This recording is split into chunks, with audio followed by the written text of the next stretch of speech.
경제 현안을 보다 쉽게 풀어보는 경제 읽기 시간입니다. 네, 오늘도 다양한 경제 이슈들 권혁중 경제평론가와 살펴보겠습니다. 어서 오세요. 안녕하세요. 네, 안녕하십니까. 자, 정의선 현대차 그룹 회장이 미국의 통큰 투자를 결정했습니다. 이 소식 많이 전해지고 있는데 좀 쉽게 설명해 주실까요? 네, 그렇습니다. 이제는 현대자동차가 과감한 투자를 이제 결정을 했습니다. 이제 4년 내에 투자를 하는데요. 210억 달러입니다. 이게 우리 돈으로 보면은요, 이게 31조 원이나 되는 엄청난 금액을 이제 미국이 이제 투자를 하게 되는 건데, 크게 세 가지 형태로 이제 투자를 하게 됩니다. 실제적으로 이제는 자동차와 부품, 물류, 철강, 그다음에 미래산업 이 세 가지 부분에서 이제 투자를 하게 되는 건데요. 예. 일단 자동차 같은 경우가 이제 86억 달러를 이제 투자하게 되는데, 이게 우리 돈으로 보면 12조 원에 달하는 금액입니다. 그래서 이 금액이 이제 미국에 이제 투자가 되는 거고, 이미 이제 현지에서 생산 공장이 있습니다. 엘라바마라든지 조지아 공장이 있는데, 여기에서 이제 메타플랜트 아메리카죠. 여기에서도 이제 더 추가로 들어가는 부분. 그래서 이제는 계속적으로 자동차가 현지에서 만들어지게 된다고 보시면 되겠고, 네. 현지 생산에서 한 120만 대를 지금 예상을 하고 있습니다.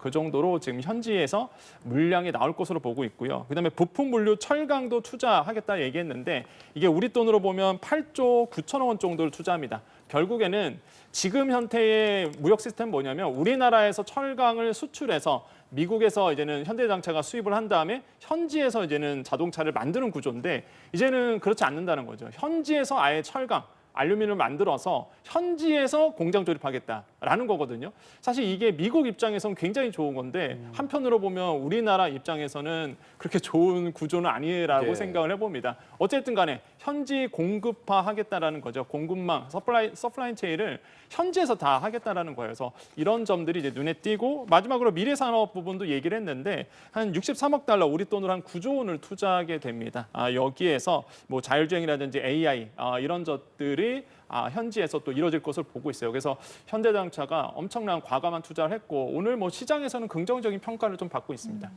예, 지금 정 회장이 이렇게 큰 규모의 투자를 하겠다는 것에 대한 이유에 대해서요.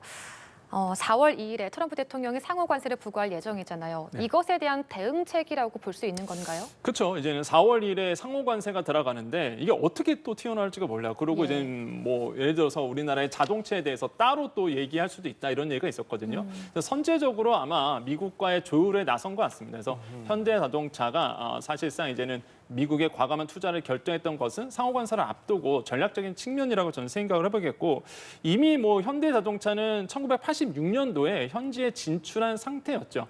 근데 이제는 80년대 이후에 과감한 투자를 이제 두 번째 들어가는 건데, 정의선 회장이 이런 얘기를 합니다. 현대자동차는 1986년 미국 진출 이래 그 이래의 가장 큰 투자다라고 얘기를 하고 있는데, 86년에 투자한 다음에 지금까지 얼마가 이제는 총 투자가 됐느냐, 한 200억 달러를 지금 투자했습니다. 현대자동차 입장에서 29조 원을 투자했는데, 이것보다 더 뛰어난 금액을, 더 높은 금액을 사실상 4년 안에 이제 쓰겠다라는 거예요, 미국 쪽에. 예. 그러니까 엄청난 투자라 볼 수 있겠죠. 그다음에 현지 일자리를 지금 57만 개를 만들었다, 이렇게 얘기하고 있는데, 이 정도로 과감하게 정말로 현대자동차가 미국에 투자하고 있는 와중에 이제는 더 많은 투자액을 이제 밝힌 겁니다. 굉장히 저는 의미가 있다라고 좀 생각을 해보겠고, 그러다 보니까 확실하게 이제 상호관세 발표를 앞두고 돌파구, 한마디로 이제는 이거를 전략적으로 이겨내기 위해서 발표하지 않았나, 이렇게 보고 있습니다. 궁금한 건 관세만을 위한 조치라고 봐야 하는 겁니까? 아니면 관세 외에도 기대하는 이득이 좀 상당히 있기 때문에 이 정도의 투자를 하는 겁니까? 그렇죠. 아무래도 이제는 첫 번째로 본다 그러면 역시나 뭐 관세 이슈라고 보시면 돼요. 왜냐하면 일단 우리나라에서 자동차를 만들어서 미국으로 수출한다라고 네. 본다 그러면 가격 경쟁력 측면에서 일본 자동차라든지 아니면은 실제적으로 이제 미국 안에 있는 자동차 가격과 비교해서 이제는 약간 뒤처질 수밖에 없고요. 무엇보다 일본 자동차도 뭐 멕시코라든지 이런 쪽에서 이제 오고 있지만은, 확실하게 우리가 이제는 가격 경쟁력이 잃어버릴 가능성이 굉장히 크거든요. 지금 누적 판매량을 본다 그러면 굉장히 잘 나가고 있습니다. 특히 예. 이제 SUV라든지 픽업 차량 중심으로 해서 큰 차량 중심으로 잘 팔고 있고, 무엇보다 전기차 중심으로도 좀 잘 팔고 있는 상황이에요. 이렇게 좋은 흐름을 이어가고 있는 상황에서 관세 이슈로 인해서 주춤하게 된다라고 본다 그러면 현대자동차 입장에서 미래 성장 가능성을 보고 과감하게 이제는 투자할 수밖에 없는 부분이겠고, 뭐 미국 내 완성차에 대한 이제는 기준이 나오고 있는데 판매량 수입 비중을 본다 그러면 보시면 아시겠지만 뭐 폭스바겐도 있겠지만은 현대 기아차가 굉장히 좋은 흐름을 그러네요. 이어가고 있습니다. 이런 상황에서 미국 시장을 잃어버리면 안 되거든요. 그렇기 때문에 현대자동차가 현지화에 더 심혈을 기울이고자 뭐 관세 이슈도 있겠지만은 전략적으로 이제 미국을 택했다 이렇게 보시면 되겠고요. 이런 점에서 본다 그러면 이제 글로벌화가 더더욱 가속화될 수 있다라는 측면 다시 한번 고민이 필요해 보입니다. 저희가 앞서 영상을 통해서도 좀 보여드렸지만 이제 트럼프 대통령 그러니까 백악관에서 정의선 회장이 직접 이제 발표를 하는 모습이 네. 있었어요. 되게 뭔가 생경하기도 하고 좀 신기하기도 하더라고요. 어떻게 보셨어요? 일단 저는 굉장히 뭐 긍정적으로 보고 있습니다. 네. 왜냐하면 백악관 안에서 그다음에 우리나라 기업이 그것도 백악관 안에서 대통령 앞에서 이렇게 뭐 투자 계획을 밝혔다는 것은 한국 기업 입장에서 보면 처음 있는 일이기도 하거든요. 예. 그래서 이런 점에서 봤을 때는 확실하게 뭐 긍정적인 시그널이 나올 것으로 보고 있고요.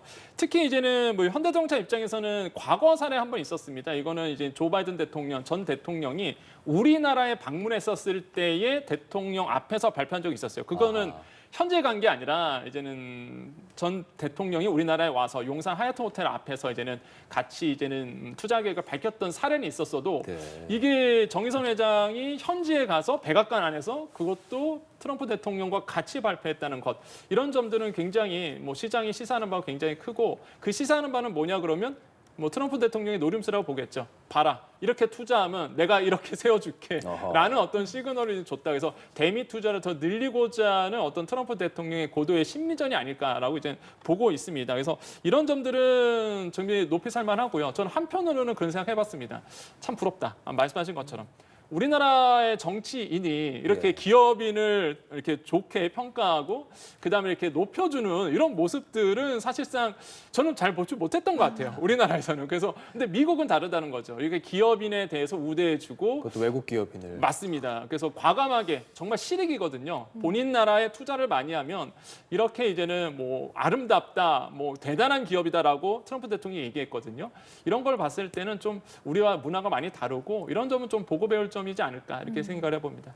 예, 그 트럼프 대통령을 보면 그동안에 미국에 투자했던 기업들에 대해서 본인의 뭐 관세 정책으로 인한 효과다 이런 식으로 말을 하기도 했잖아요. 이번 현대차 투자도 본인의 성과로 좀 홍보하는 모습이에요. 어떻게 보셨어요? 뭐 아까 이제 잘하면도 나왔지만은 딱 보면 알 수 있죠. 예, 본인의 이제는 치적을 홍보하는 거죠. 봐라, 관세가 있으니 이렇게 외국에 있는 회사들이 자국 내 일자리를 만들어내고 과감하게 투자하지 않느냐라고 해서 이제 본인의 어떤 그 관세 정책에 대한 당위성, 정당성을 이제 확보하려는 모습들을 보여왔습니다. 이런 점들이 굉장히 눈에 띄고 이런 얘기를 합니다. 전례 없는 수준으로 자동차 기업들이 우리나라 한마디로 미국으로 들어오고 있다라고 이제 표현을 했는데요. 예. 그 정도로 이제는 관세 효과가 불러일으킨 영향이다라고 이제는 트럼프 대통령은 뭐 얘기를 하고 있습니다. 예. 트럼프 대통령이 사실은 지금까지는 관세 관련해서 뭐 면제는 없다라는 말들을 했었는데 이번에는 또 우리 현대에다가 관세 내지 않아도 된다라고 이렇게 말하는 모습이 있었어요.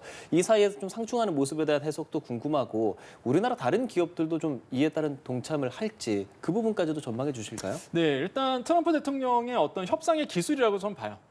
이렇게 세게 얘기했다가 그러면서 하나하나씩 이제는 놓아주는 거죠. 그러면서 이제는 자기 편으로 이끄는 건데 트럼프 대통령이 과거에 이제 자신의 자서전이 있습니다. 이게 이 거래의 기술이라는 책인데 거기에 보면은 트럼프 대통령이 본의로 이 거래의 원칙에 대해서 얘기를 합니다. 첫 번째로 얘기하는 게 자신을 과시하라 이런 얘기를 하고요. 두 번째가 선전을 활용하라 하는 방송과 미디어를 적극적으로 활용하는 거죠.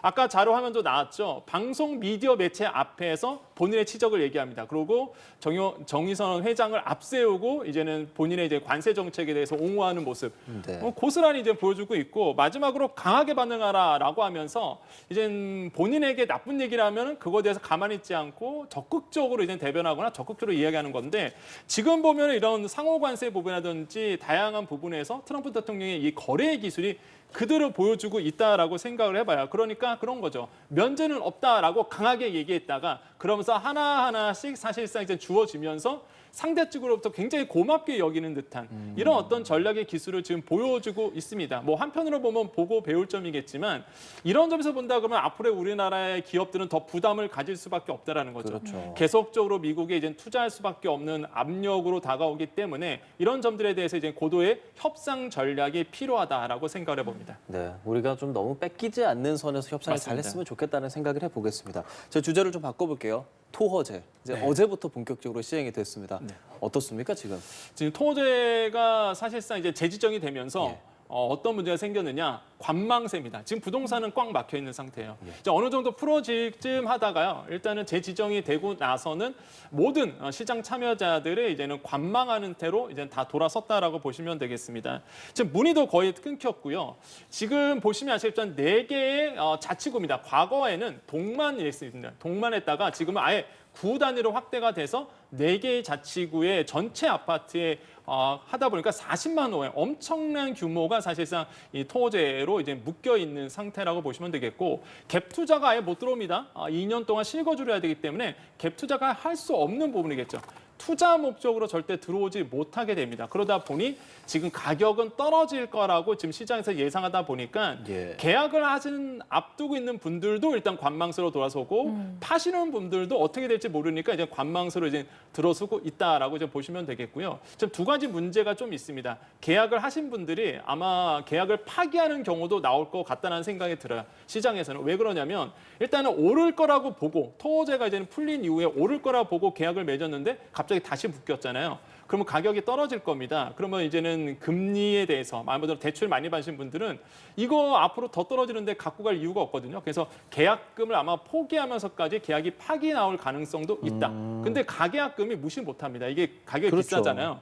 보통 가계약금이 2억에서 3억입니다. 이쪽 강남 지역. 그래서 아마 그 금액을 포기하면서까지 아마 계약을 파기되지 않을까라는 시장의 전망치도 지금 나오고 있거든요. 이런 점들이 이제 토지가 불러일으키는 이제는 이유다라고 좀 말씀을 드립니다. 이 토호제 때문에 주변 지역이 오른다. 그러니까 풍선 효과에 대해서 얘기 네. 되게 많았는데 근데 또 주택 가격 전망 지수가 지금 한 6포인트 정도 오른 상황이란 말이죠. 이것과 비교해서 봤을 때 앞으로 전반적인 집값 영향 어떻게 생각하십니까? 일단 이번에 발표됐던 이제는 주택가격 전망지수가 한국은행에서 발표를 했는데요. 이제 심리지수가 굉장히 높아졌습니다. 다른 지수는 다 떨어졌는데요. 가격, 아파트에 대한, 주택에 대한 가격 전망지수만 지금 올라가고 있는 거죠. 그러한 이유는 금리가 인하되고 있기 때문에 그러다 보니까 또 가상금리도 내려가고 있거든요, 은행들이. 네. 그러다 보니까 이제 대출받기 용이한 환경으로 만들어지죠. 그러니까 이제 아파트 가격이 뛸 거야라고 해서 1년 뒤에 집값의 전망치가 계속적으로 높아지고 있는 거예요, 심리지수가.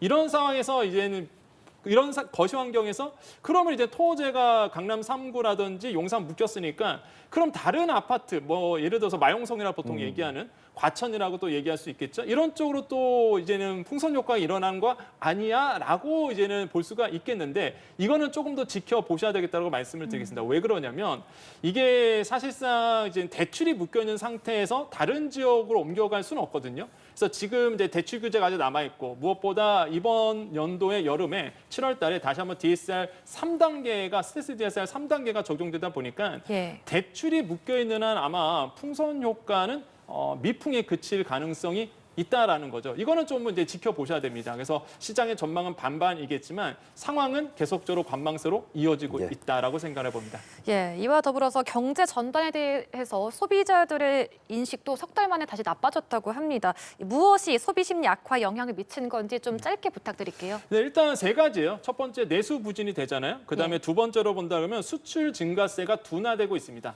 마지막 세 번째로 성장률 저하가 일어나고 있죠. 이거를 소비자들이 알고 있어요. 그래서 한국은행이 조사했던 이 소비자 동향 조사에 본다 그러면 심리 지수가 다 꺾였습니다. 특히 이 6가지 심리 지수 중에서 전망하는 지수, 향후 어떻게 될 거냐, 나의 향후 전망, 내 생활 형편 이런 것들이 다 꺾였거든요. 확실하게 지금 소비자들이 장기 평균 대비해서 올해는 굉장히 어려울 거다라고 이제 전망을 하고 있다는 거죠. 그래서 심리 지수가 꺾이면 소비를 안 하십니다. 예. 지갑을 안 열죠. 그러면 기업들이 팔지를 못하게 되고 일자리가 사라지고 이런 악순환이 반복되다 보니까 이런 소비 심리를 빨리 활성화시키기 위한 정부의 적극적인 대책이 요구됩니다. 예, 알겠습니다. 권혁준 경제평론가 평론가와 함께 오늘 경제 읽기 함께했습니다. 고맙습니다. 네, 감사합니다.